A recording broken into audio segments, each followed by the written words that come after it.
Good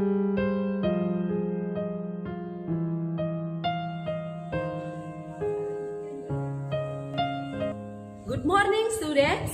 Praise the Lord for His kindness for all of us. His blessing is never in our life. Let's come to Him to praise Him for starting this day only to glorify His name in our devotion. Let's sing a song, Mengikut Yesus Keputusanku. Mengikut Yesus keputusanku, mengikut Yesus keputusanku, mengikut Yesus keputusanku, ku tak ingkar, walau sendiri ku ikut Yesus, walau sendiri ku ikut Yesus, walau sendiri ku ikut Yesus, ku tak ingkar.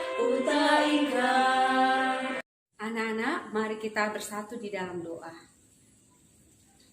Kami bersyukur dan berterima kasih buat kebaikan dan kemurahan Tuhan di dalam kehidupan kami. Tuhan Yesus, pada pagi hari ini kami mau mengikuti devotion. Biarlah Tuhan pakai setiap kami agar kami dapat memahami, mengerti setiap firman yang disampaikan. Mampukan kami Tuhan agar kami dapat mengaplikasikannya di dalam kehidupan kami. Hanya di dalam nama Tuhan Yesus kami mengucap syukur. Amin. Teman-teman, mari kita ucapkan ayat hafalan kita yang terambil dari Mazmur 33 ayat 18. Sesungguhnya mata Tuhan tertuju kepada mereka yang takut akan Dia, kepada mereka yang berharap akan kasih setianya.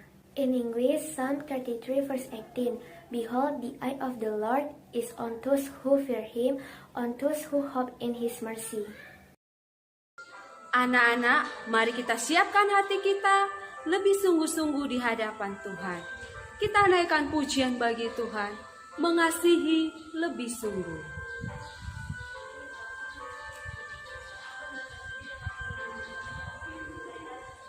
Mengasihi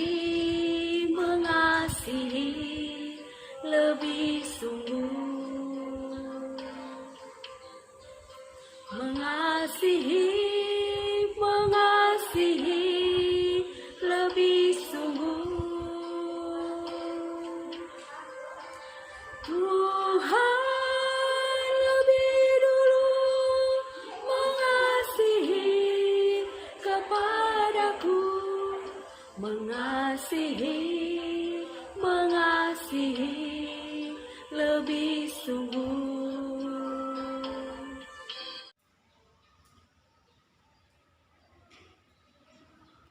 Anak-anak, sebelum kita mendengarkan kebenaran firman Tuhan di pagi hari ini, mari kita berdoa terlebih dahulu. Mari kita berdoa. Tuhan Yesus yang baik, kami bersyukur buat hari ini. Terima kasih buat kekuatan, kesehatan yang boleh kami terima di pagi hari ini. Sebentar ya Tuhan Yesus, kami akan mendengarkan firman-Mu. Biarlah kiranya Tuhan yang menolong setiap hati kami, membimbing kami, menuntun kami, supaya kami boleh memahami firman Tuhan dan kami boleh melakukannya dalam kehidupan kami. Terima kasih ya Tuhan Yesus. Dalam nama Tuhan Yesus kami berdoa. Amin. Anak-anak Miss, kebenaran firman Tuhan yang akan kita dengarkan di pagi hari ini tertulis di Kejadian 4 ayat yang pertama sampai dengan yang ke-16.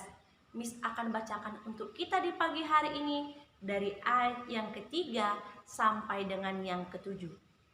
Setelah beberapa waktu lamanya, maka Kain mempersembahkan sebagian dari hasil tanah itu kepada Tuhan sebagai korban persembahan. Habel juga mempersembahkan korban persembahan dari anak sulung kambing dombanya, yakni lemak-lemaknya. Maka Tuhan mengindahkan Habel dan korban persembahannya itu. Tetapi Kain dan korban persembahannya tidak diindahkannya. Lalu hati Kain menjadi sangat panas dan mukanya muram. firman Tuhan kepada Kain, "Mengapa hatimu panas dan mukamu muram? Apakah mukamu tidak akan berseri jika engkau berbuat baik? Tetapi jika engkau tidak berbuat baik, dosa sudah mengintip di depan pintu. Ia sangat menggoda engkau, tetapi engkau harus berkuasa atasnya." Anak-anak Miss, dari firman Tuhan yang kita baca di pagi hari ini, kita belajar bahwa iri hati menimbulkan kejahatan. Anak-anak, alangkah indahnya apabila hidup ini penuh dengan kedamaian. Sesama manusia saling mengasihi, menghormati, serta hidup berdampingan dalam persekutuan, memuliakan Tuhan sebagai sumber kehidupan. Akan tetapi, kehidupan ini akan menjadi kacau dan tidak tentram apabila manusia sudah dikuasai oleh sifat jahat, salah satunya adalah iri. Anak-anak, orang yang dikuasai iri hati biasanya tidak memiliki kasih. Tuhan benci dengan sifat iri. Ciri-ciri orang yang dikuasai oleh iri hati, hidupnya tidak tenang, penuh khawatir, selalu curiga pada orang lain dan pendendam. Anak-anak, pagi ini kita mau melihat cerita Kain dan Habel. Si sulung bernama Kain, sedangkan si bungsu bernama Habel. Habel tumbuh menjadi seorang gembala. Setiap hari ia bermain di bukit-bukit sambil mengembalakan domba. Ia menjaga ternaknya dari hujan badai yang bergemuruh di angkasa. Ia melindungi mereka dari incaran kawanan serigala yang berkeliaran di sekitar mata air. Kain adalah seorang petani yang kerjanya mencangkul dan menabur benih. Setiap hari ia bekerja di kaki bukit. Di sana ia mencangkul dan mengolah tanah. Kerja keras membuatnya berpeluh dan mengeluh. Kadang tanahnya begitu keras sehingga ia jadi malas kerja. Ia merasa hidupnya seolah-olah hanya untuk mencangkul dan menabur benih. Waktu pun berlalu, anak-anak. Tiba saatnya Kain dan Habel memberikan persembahan istimewa untuk Tuhan. Anak-anak, Kain membawa hasil pertanian ladangnya berupa sayur-sayuran dan sejumlah buah-buahan. Persembahan Kain bukan hasil terbaik dari kerjanya. Baginya, persembahan sedikit sudah cukup bagus. Anak-anak, Habel membawa anak domba yang paling baik. Korban Kain ditolak, tetapi korban Habel diterima. Kain menjadi sangat marah. Tuhan melihat semua perbuatan Kain itu dan menegurnya. "Mengapa kamu marah? Jika perbuatanmu baik, maka persembahanmu akan kuterima juga." Tuhan tahu kalau Kain sebenarnya tidak sungguh-sungguh memberikan persembahannya. Mengapa persembahan Habel diterima sedangkan persembahan Kain ditolak? Karena Habel memberikan persembahan dengan iman, seperti yang tertulis dalam kitab Ibrani 11 ayat 4. Karena iman Habel telah mempersembahkan kepada Allah korban yang lebih baik daripada korban Kain.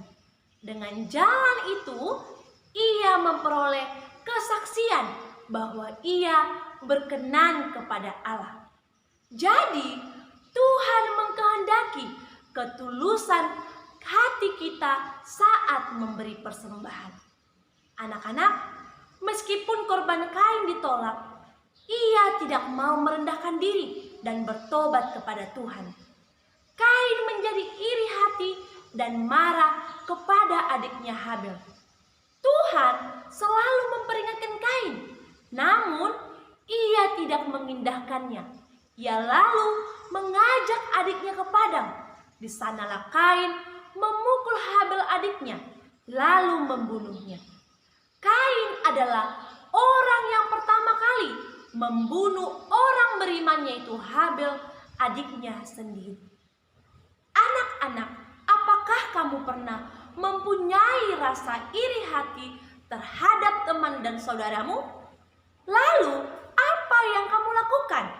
Kalau sampai ada iri dalam dirimu, jadikan rasa iri kepada sesama untuk memacu kita lebih maju. Bersainglah dengan sehat dan bukan atas dasar benci dan dendam seperti yang dilakukan Kain kepada adiknya. Anak-anak, Tuhan akan menegur dan menghukum setiap orang yang memiliki sifat iri. Bagaimanakah agar kita terhindar dari sifat iri dengki? Mengucap syukurlah kepada Tuhan atas apa yang telah diberikannya pada kita. Kita mohon pimpinan Tuhan dalam menghadapi godaan. Belajar memahami kekurangan dan kelebihan tiap orang.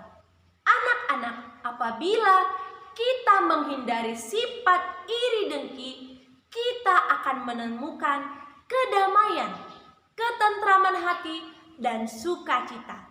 Berdoalah selalu kepada Tuhan agar dijauhkan dari sifat iri dengki. Amin. Mari kita bersatu dalam doa. Tuhan Yesus yang baik, kami bersyukur buat firman Tuhan yang kami dengarkan di pagi hari ini. Menegur setiap kami kembali Tuhan, mengingatkan kami kembali Tuhan, supaya kami tidak memiliki iri hati, bahkan dengki ya Tuhan Yesus. Mampukan kami Tuhan untuk selalu mengucap syukur, selalu menerima keadaan kami ya Tuhan Yesus. Terima kasih ya Tuhan, kiranya Tuhan pertolongan-Mu ada bagi setiap kami. Terima kasih, ujian kami hari ini kami serahkan kepada Tuhan. Biarlah Tuhan yang menolong setiap kami. Dalam nama Tuhan Yesus kami berdoa. Amin. Anak-anak, selamat mengikuti penilaian akhir tahun. Tetap andalkan Tuhan dan berlakulah jujur. Kiranya Tuhan menolong kita. Amin.